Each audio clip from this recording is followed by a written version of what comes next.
I'm going to be speaking of Esther. I had the privilege, I think it was last year when I spoke on Abigail, one of my favorite characters in the Bible. And today I'm sharing with you from Esther. Sorry, we've just got Angela running to the front. Thank you so much, Angela, for manning the sound and that. We appreciate you. So I'm going to speak of Esther today, and most of us know the story of Esther. We know that I was about to title my message, It's Difficult Being a Woman. It's difficult being a woman. I just hear giggles. It is difficult being a woman. But we're going to celebrate it because there's a difference. We're going to learn from Esther, the courageous queen. Now, we often refer to ourselves as princesses, because we're daughters of a king. But we are queens. Just like Esther, an orphan girl who was groomed and reared and mentored by an older cousin. Mordecai, we know the story. She had a really hard life. But all of that preparation, okay, in those days, Persians, if you wanted to be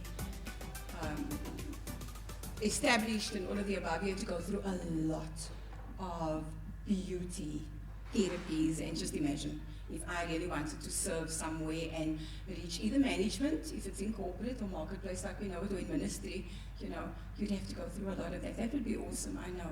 But, reality is, it's not like that. Our journeys are often hard, and those hard and challenging times are what grooms us. Those are the things that prepare us for what's to come. I know that in all of our hearts, we understand that and we believe that. And so just like Esther, that was her. And even though she needed to prepare, or she needed to be prepared so that the king could now see her after he rejected his current queen, she went through it. She went through a change of names from Hadassah to Esther, just so that she could fit in, just so that she could be part of the customs of that time and that era, and also that culture. Often, as women, that's what we need to do too. We often marry into a different culture. We often just marrying into a different family comes with adjustments. But the entire book of Esther, when I read it again and again, I love the respect that is shown, and we're going to talk about that later. So before I get carried away in the excitement of the knowledge of the book, let me focus on Esther the person. I'm going to read to you Esther chapter 4. I'm going to read Esther chapter 4. I'm going to read the entire chapter, but I'm going to focus on one verse eventually. When Mordecai learned all that had been done, Mordecai tore his clothes and put on sackcloth and ashes, and went out into the midst of the city and cried out loud. This was when he discovered the Jews were all going to be killed. Cried out with a loud and bitter cry. He went up to the entrance of the king's gate, for no one was allowed to enter the king's gate clothed in sackcloth. And in every province, wherever the king's command and his decree reached, there was great mourning among the Jews, with fasting and weeping and lamenting, and many of them lay in sackcloth and ashes. When Esther's young woman and the eunuchs came and told her, the queen was deeply distressed. She sent garments to clothe Mordecai so that he might take off his sackcloth, but he would not accept them. Then Esther called for Hathach, however you want to pronounce that, one of the king's eunuchs who had been appointed to attend her, and ordered him to go to Mordecai to learn what this was and why it was. She inquired, she was interested, she acted upon wanting to find out more.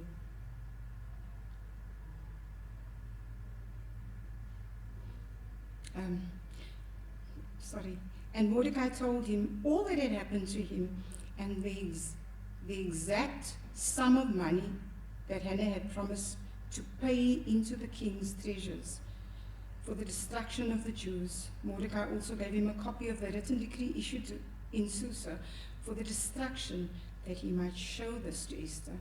and explain it to her, and command her to go to the king and to beg his favor and plead with him on behalf of her people. And Esther went and told Esther what Mordecai had said, and Esther spoke to Esther and commanded him to go to Mordecai and say, all the king's servants and the people of the king's province know that if any man or woman goes into the king inside the inner court without being called, there is but one law: to be put to death. So in other words, what Mordecai was asking of her was life-threatening.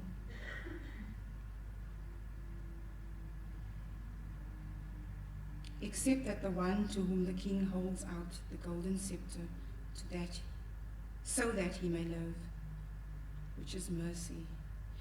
But as for me, I have not been called to come into the king for 30 days. So there was a concern for her. She hasn't been called into his presence for 30 days, and here you're asking me to go now. And they told Mordecai what Esther had said. Then Mordecai told them to reply to Esther. Listen carefully. Do not think to yourself that in the king's palace you will escape any more than all the other Jews. For if you keep silent at this time, relief and deliverance will rise for the Jews from another place, but you and your father's house will perish. And who knows whether you have not come to the kingdom for such a time as this. For such a time as this. Then Esther told him to reply to Mordecai, go gather all the Jews to be found in Susa and hold a fast on my behalf. She's given an instruction, she's using her authority. And do not eat or drink for 3 days, night or day. And I and my young women will also fast as you do. So she's not only asking, she's also leading by example, that which she asks. Then I will go to the king, though it is against the law, and if I perish, I perish. Mordecai then went away and did everything as Esther had ordered him. I love the story. I love the story. And the focus today is going to be Esther 4 verse 14. So the Bible speaks of lots of women. We know lots of women that did amazing things. We know of Abigail, who creatively worked to circumvent her husband's foolishness and save the family. We know of Rahab, who offered shelter to the 2 spies. We know of Deborah, who judged all of Israel. And then there was Esther, who God used to accomplish his purpose, to save not only her people, his people. So God used women. So Esther 4 verse 14 is going to be my focus this morning. Because it's, like we said, it's Women's Month. I don't want to repeat that again. But I really believe we're living in a time where women, we often say it in the church, I've heard this many times in many different churches, women are the backbone of our family. Women are the backbone of our communities. Women are the backbone of our nation. And they are. We are. We are also often women who are quiet. Now, I'm not quiet. Like Craig, I'm not quiet. I'm loud. I'm boisterous. I'm flamboyant. Just, sometimes overshare. I manage myself with Pastor Sam. I keep things short because he's a very busy guy. And so I try to respect his time, right? And then there's Craig, and I'm like, oh, well, you also talk a lot, so I'm just going to give you all the information you don't need, But when I started here, it wasn't easy because I still had to get to know community ministries. I had to get to know its customs. I needed to get to know the culture here. I needed to get to know the people here.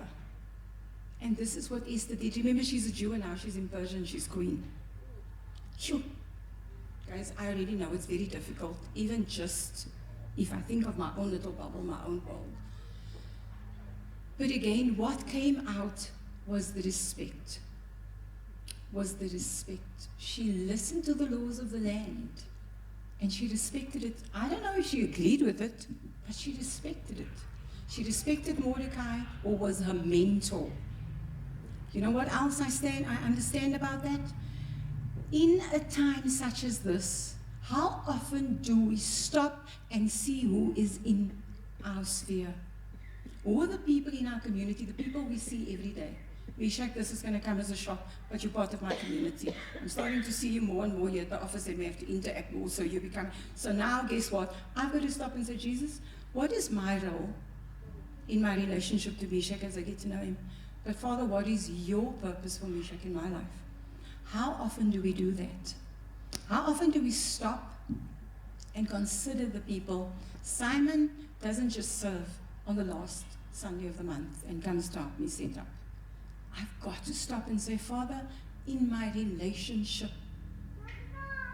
what am I going to learn from him? What can I share with him? Notice I'm picking on the guys, right? And this is what I love about Esther. She considered the king, she understood its laws. I'm not even going with my notes anymore. And she understood Mordecai, but she also inquired. Ladies, we often don't think of ourselves worthy enough to step up. We are the ones who do listen. I believe that wholeheartedly. We are the ones who are all-knowing. We know, we sense things. I mean, we're emotional beings. We even feel things. And if you are rooted in Christ, how much more? Feeling. When I say feeling and experiencing, I'm not speaking about the emotions that just gets us crying or happy. I'm talking about when you walk into a room and you know what is going on in the atmosphere. You understand what is going on with the people around you. Because that's the Spirit. And the Spirit, we did an amazing month of gifting. When you are walking in the Spirit and you are walking with Christ, you see more than the eye can see. You hear more than the words that people are sharing. She was inquiring. She went and she sent somebody and she said, go find out why he's doing what he's doing. That is a first small, almost insignificant step. But that step is where the courage starts building. That step is when you are inquiring. You are building yourself. You're gaining wisdom. You're gaining ground. This is what she did.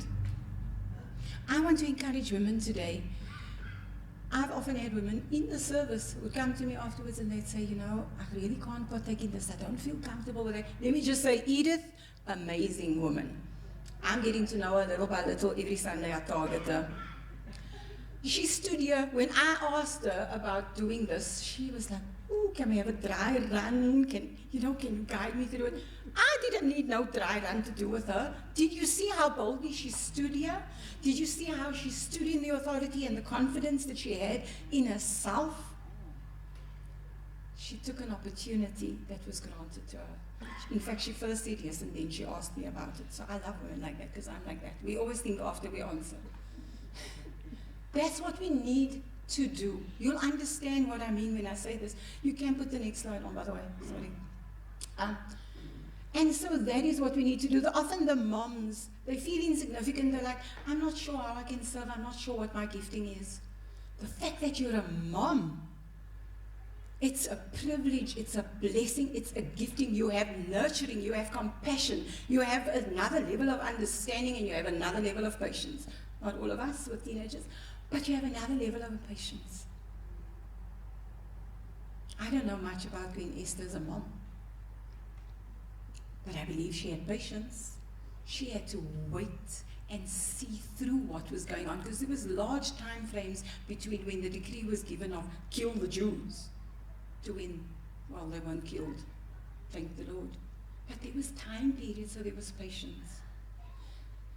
Those gifts that you have, gents as well, those gifts that you have, how often do we use it? How often do we step out in boldness and courage and the authority in Christ alone? Those are the words we sang.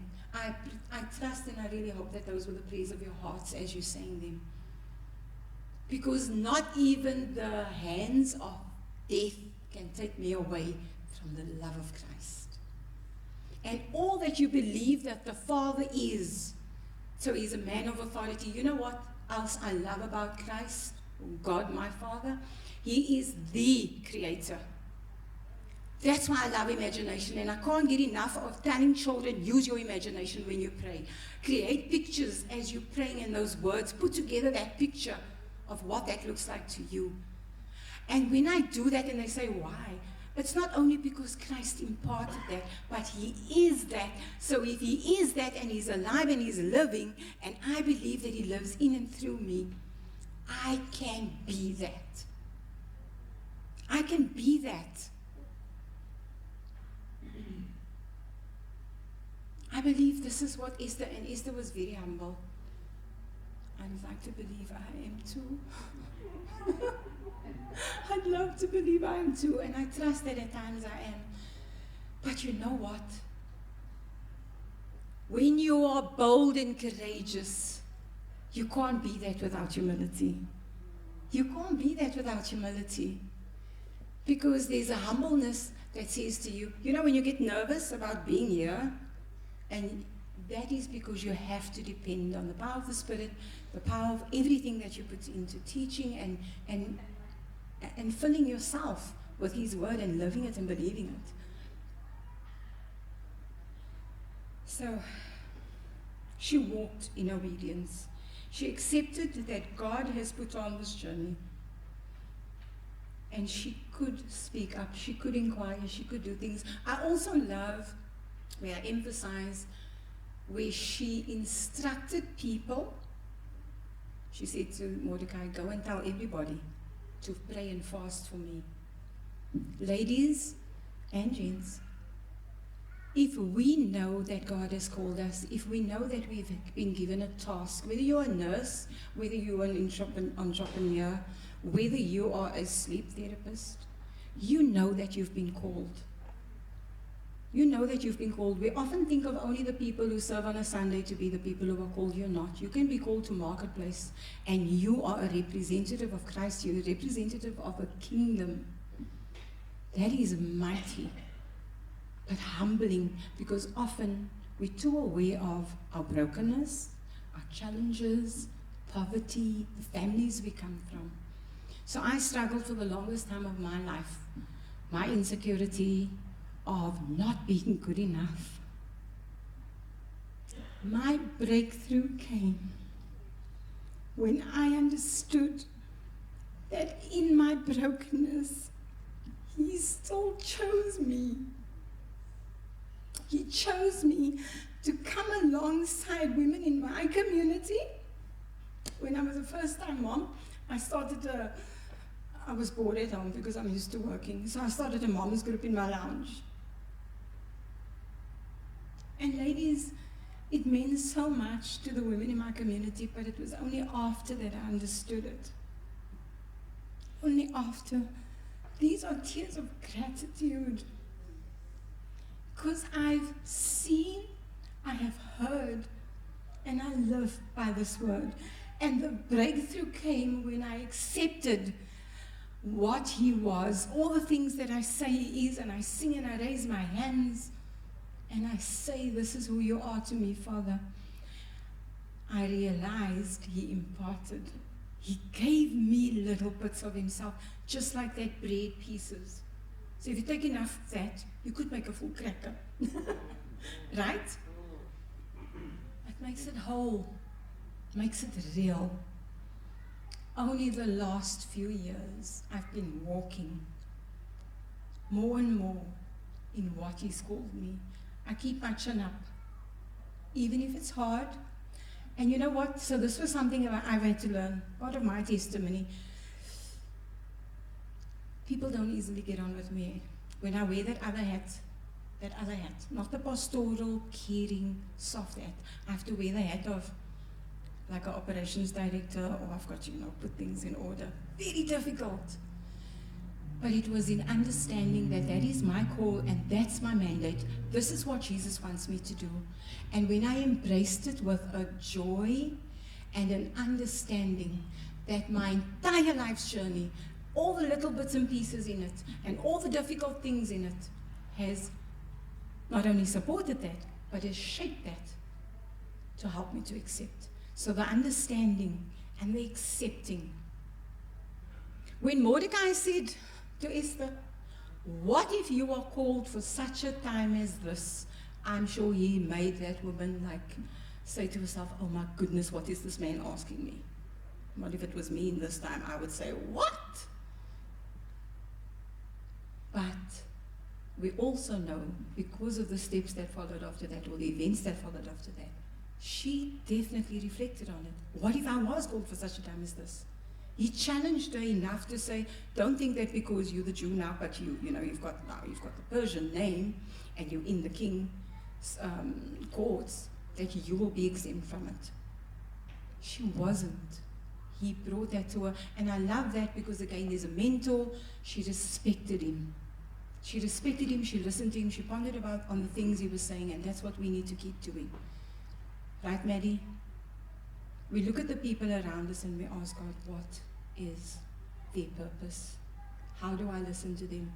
We look at the laws of the land, we look at culture. We don't allow it to rule, but we look at it, and the respect that comes from it, God honors it. He shifts it and he shapes it and he honors it. Oh, sorry.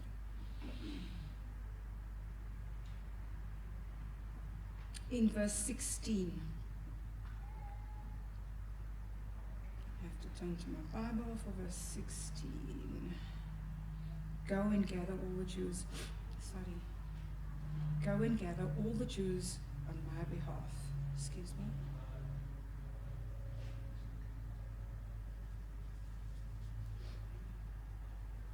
And hold a fast. She allowed her community to be part of her journey. She allowed her community to be part of her journey. We are part of community ministries. We are often asking, in fact, it's mostly me that stands here and says, ladies, please come and see me after the service. We'd like people to come and serve with us. What if we swing that around? What if we swing that around? You don't need to come and serve here. But I want you to ponder today, how do you as a woman here at Community Ministries extend yourself to serving the community, but not in the comfort of coming here where everybody comes and it's easy, and it's where you've got to step out of a little bit. You can reach out, WhatsApps, you can reach out with a call, you can reach out with an email. Nothing stops us from just serving here. Nothing stops us from being the woman that God has purposed and God has called us to stepping out. Maybe you need to go and see Linda at the school and see what she's doing and just spend time in prayer. You don't need to disturb what they're doing. You just need to spend time in prayer. Or go and find someone in the area that you live. And listen, I live close to you. Come in for a cup of tea. She doesn't want to. It's okay. I give her more than enough. How many hours do I have? Lots. We've got to build community, but not only here, also where we live. And we've got to lead by example. Roxanne, an accountant, all the way out there in Sandton-ish. Guys, it is far for us, right? Because most of us live this side of the belt. Think about ways of extending yourself to her and understanding her world and how you can pray for her. And how you can pray for her. Alzaan did exceptionally well. Even her English, and this is an Afrikaans lady, also didn't hesitate when I asked. My heart is this for us as women. It doesn't matter where you see yourself now. And it doesn't matter, well, it does matter where you see yourself now, and it does matter where you come from. I'm rectifying myself right now. Where you come from is the journey that has built you and grown you. Here's an orphan that became a queen and went through all sorts of beauty therapies. But it wasn't even her beauty that changed it. It was her courage. It was the respect. It was the yearning for understanding, yearning for wanting to know. We have an opportunity to tell stories. We have an opportunity to share testimonies that encourage. That's just simply what Esther was. That's simply what she did, in all humility. But God just elevated her. God elevated her. I know on social media there's a thing that says, they do memes about it and they post it all over the show, straighten another woman's crown. What does that look like? This is Women's Month. This is Women's Month. I'm going to do something different now at the end of this service. But how do we straighten another person's crown, another woman's crown? How do we encourage? How do we uplift? How do we build? How do we build one another outside of comfort? Then I'm going to start talking towards the end. I just want to start wrapping up. In the courageous moments of stepping out and putting our faith and our beliefs in God's providence, she was used by God to save her people. So when Mordecai said, you're going to step into, Mordecai said, you're going to go to the king's court, and then she first did that whole defense thing. Oh, but you know that I can die. I can possibly perish because anybody who steps into his court is going to be killed. She may have said that, but she didn't stop there. Because this clearly is a woman who turned to God and who turned and listened to those around her. So she decided she's going to do it, right? She was going to do it. That is only faith. But she understood, and you know how we know that she understood? Because she said, if I perish, I perish, even though I know this is.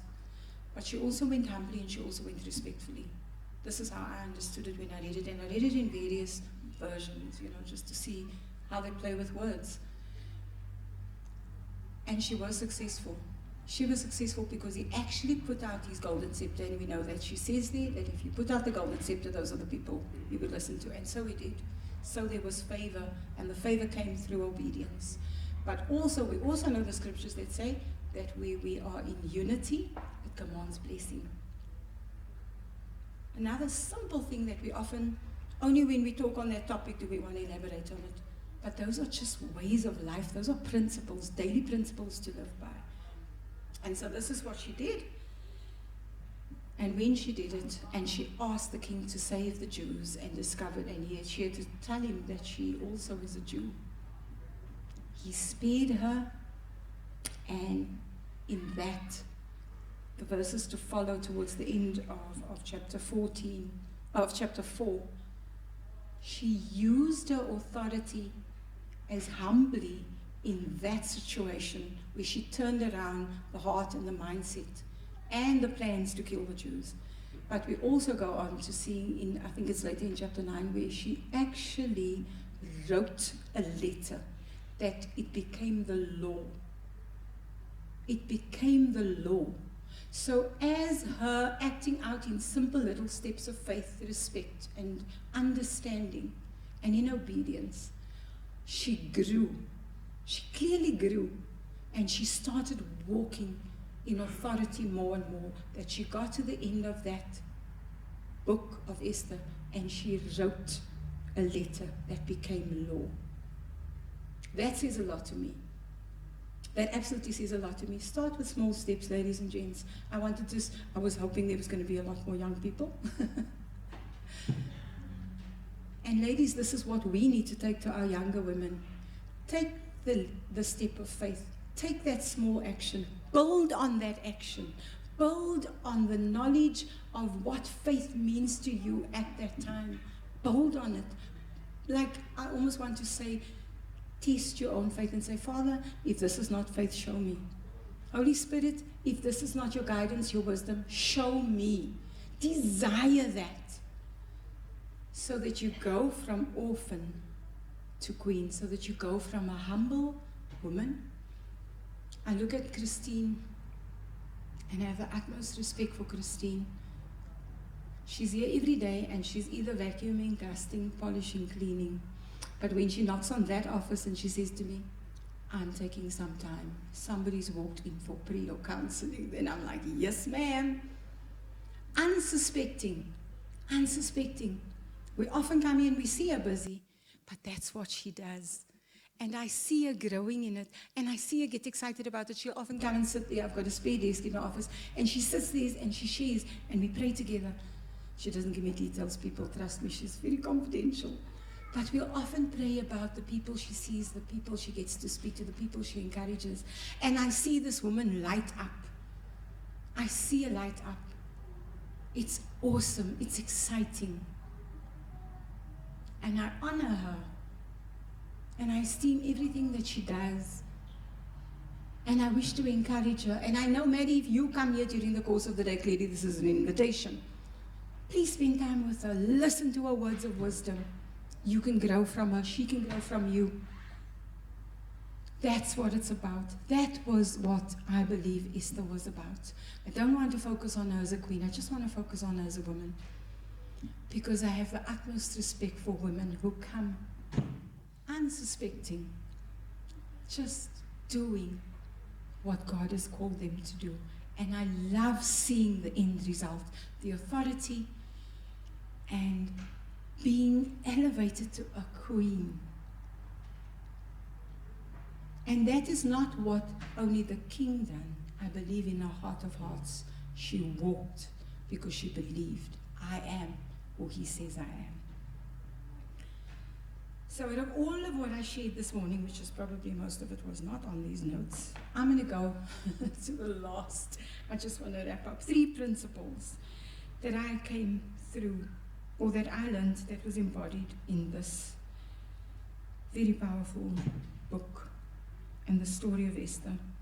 No place of privilege can ever exempt a person from responsibility to respond to God's call. That was in verse 13. When he spoke to her and said, don't flatter yourself. So whether you own a business, whether you are managing, you have that title, as the world calls it, you are not exempt. You are not exempt from the call of life, the call of God on your life. You could be in the marketplace, you could even own the business, but you need to stop and reflect and say, what is it that he's called me to? What are my gifts? How do I incorporate this? How do I instill this? How do I live this? Number 2,